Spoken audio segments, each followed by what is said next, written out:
আল্লাহ আমাদের বানিয়েছেন, পৃথিবীতে পাঠিয়েছেন। এখানে আমাদের প্রয়োজনটা কি? আমাদের এই অস্তিত্বের উদ্দেশ্যটা কি? আল্লাহ এর উত্তরে বলেছেন সূরা মুলক অধ্যায় নম্বর 67 আয়াত নম্বর 2।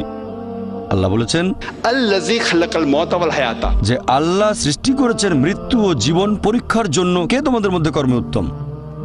আল্লাহ সৃষ্টি করেছেন জীবন ও মৃত্যু পরীক্ষার জন্য। কে তোমাদের মধ্যে কর্মে উত্তম? আল্লাহ পবিত্র কোরআনে বলেছেন সূরা আলে ইমরান অধ্যায় নম্বর 3 আয়াত 185। আল্লাহ বলেছেন কুল্লু নাফসিন যায়কাতুল মউত, প্রত্যেক জীব মৃত্যুর স্বাদ গ্রহণ করবে, আর চূড়ান্ত বিচার হবে রোজ কিয়ামতের দিনে। যাকে সেদিন দোজখ থেকে রক্ষা করা হবে আর বেহেশতে দাখিল করা হবে, সেই পৃথিবীর উদ্দেশ্য অর্জনে সফল কাম। কারণ এই পার্থিব জীবন ছলনাময় ভোগ ব্যতীত আর কিছুই নয়। তার মানে এই পৃথিবীতে আমাদের ইহকাল, এটা পরকালের জন্য একটা পরীক্ষা।